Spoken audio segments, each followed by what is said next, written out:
Hello students, आज की इस वीडियो में हम क्लास 10th का वर्कशीट नंबर ये असेसमेंट वर्कशीट नंबर 4 है हमारी।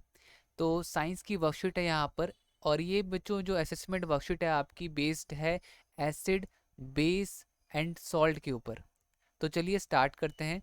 सबसे पहला क्वेश्चन है, read the passage given below and choose the correct option of question number 1 to 5 by putting a tick mark.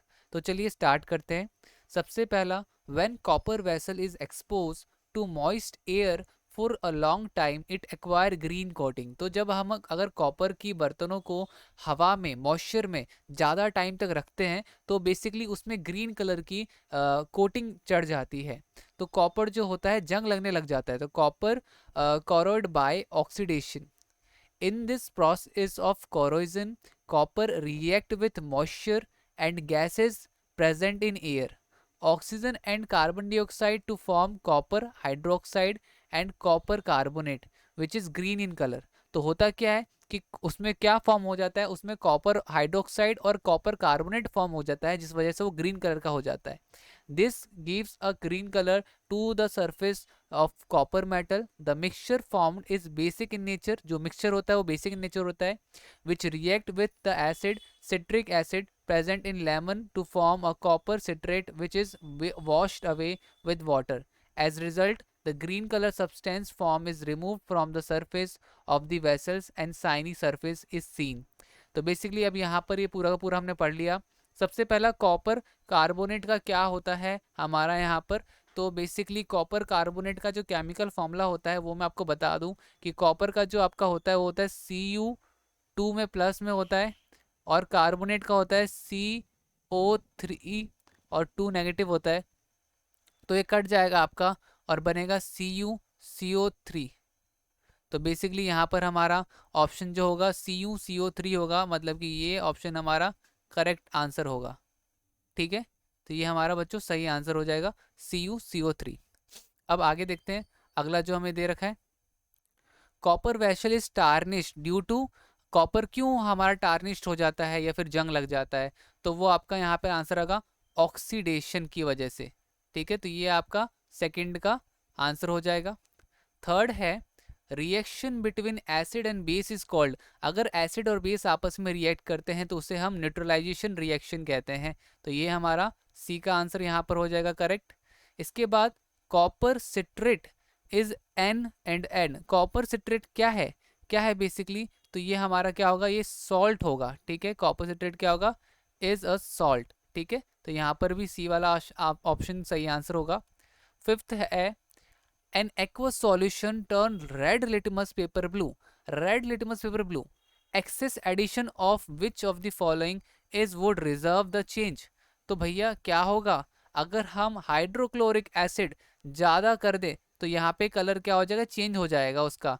क्योंकि देखो ऐसा तब होता है, वो जो एक्वा सॉल्यूशन है उसमें ज़रूर बेस होगा तभी वो रेड लिटमस पेपर को ब्लू में कन्वर्ट कर रहा है। बट अगर हम उसमें एसिड मिला दें तो क्या होगा, अगर हम एक्स्ट्रा एसिड मिला दें तो वो आपका ब्लू लिटमस पेपर को रेड में कन्वर्ट कर देगा। तो ये हमारा डी वाला आंसर भी हो गया। तो ऊपर के सारे आंसर्स हो गए। चलिए अब आगे देखते हैं।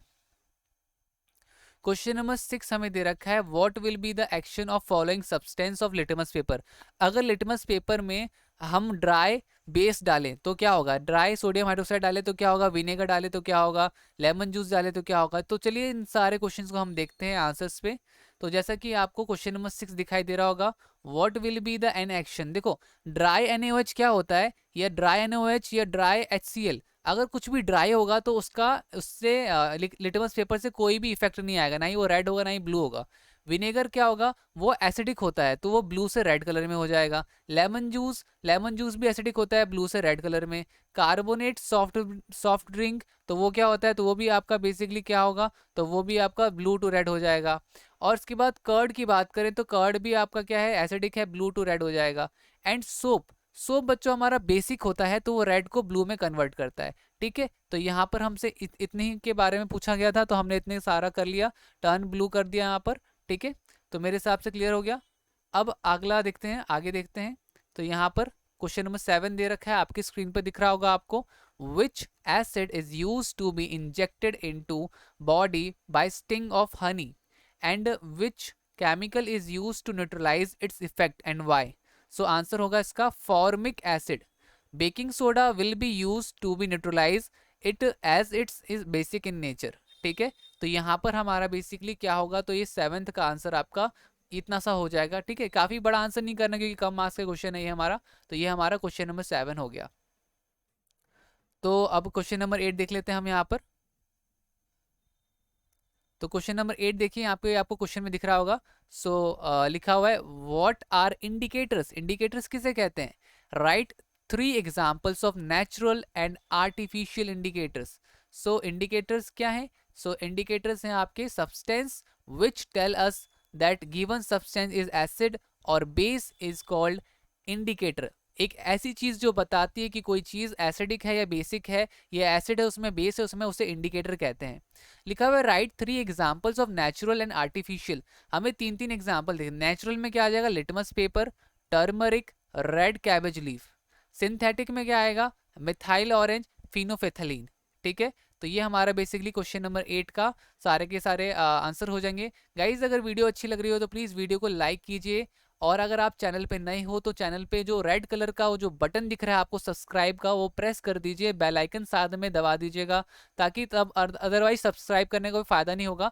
बेल आइकन जरूर प्रेस करना ताकि जब भी मैं न्यू वीडियो निकालूं आपके पास नोटिफिकेशन आ जाए. ओके, क्वेश्चन नंबर 9 देखते हैं. तो 9 क्या है? अब देखो 9 है आपका what is dilution. Is it an exothermic और endothermic reaction? What are the precaution to be taken while doing dilution? तो बेसिकली देखो यहाँ पे मैं इसका आंसर आपको दिखा रहा हूं. बेसिकली आंसर में होगा ऑन एडिंग एन एसिड और base to water the concentration of hydrogen ions, ये आपका H3 H2O और आपका OH है, पर unit volume decrease. This process is called dilution. This is an exothermic action. ठीक है, प्रिकॉशन क्या है? तो प्रिकॉशन कौन कौन सी लेनी है तो वो मैं आपको बता दूं. यहाँ पर आपका प्रिकॉशन होगा acid should be mix in water and not water in acid. दूसरा keep stirring slowly while mixing, मतलब ना एसिड को आप मिलाते रहना हल्का हल्का हल्का हल्का और पानी घुमाते रहना. ठीक है, अदरवाइज रिएक्शन बहुत तगड़ा हो सकता है. एसिड और base to be add little by little, तो थोड़ा थोड़ा थोड़ा थोड़ा एसिड या बेस आप डाल सकते हो, मगर एकदम से सारा मत डालना वरना रिएक्शन बहुत तगड़ा हो सकता है और आपको हार्मफुल भी, आपके लिए हार्मफुल भी हो सकता है. ठीक है, तो ये चीज हो गई हमारी क्वेश्चन नंबर 9 का आंसर. द लास्ट क्वेश्चन हमारे पास जो हमारे पास है वो है what are antacid. Describe with example how does this help in indigestion. So antacids are medicine that neutralise the acid in your stomach to relieve indigestion. तो जब हमें कभी अपच हो जाती है, हम बहुत ज़्यादा खाना खा लेते हैं ज़रूरत से ज़्यादा, तो हमारे पेट में इरिटेशन होती है, एसिडिटी होती है, तो हम एंटा एसिड खाते हैं. एंटा एसिड क्या होता है? बेसिक इन नेचर होता है. तो हमारे पेट का जो, हमारे स्टमक का जो एसिडिटी जो बढ़ जाता है, तो उसमें बेस जब जाएगा तो एसिड बेस न्यूट्रलाइज हो जाता है. तो example milk of magnesia which neutralise hydrochloric acid and remove indigestion. तो ये एग्जाम्पल भी साथ में हमने यहाँ पे लिख दिया. सो उम्मीद करता हूँ आपको ये सारी चीज़ें क्लियर हो गई होंगी. अगर वीडियो अच्छी लगी हो तो प्लीज़ लाइक ज़रूर कीजिए, चैनल को सब्सक्राइब कीजिए, बेल आइकन को प्रेस कीजिए ताकि जब भी मैं न्यू वीडियो निकालूँ आपके पास नोटिफिकेशन आ जाए. मिलते हैं अगली वीडियो में, तब तक के लिए bye bye and take care.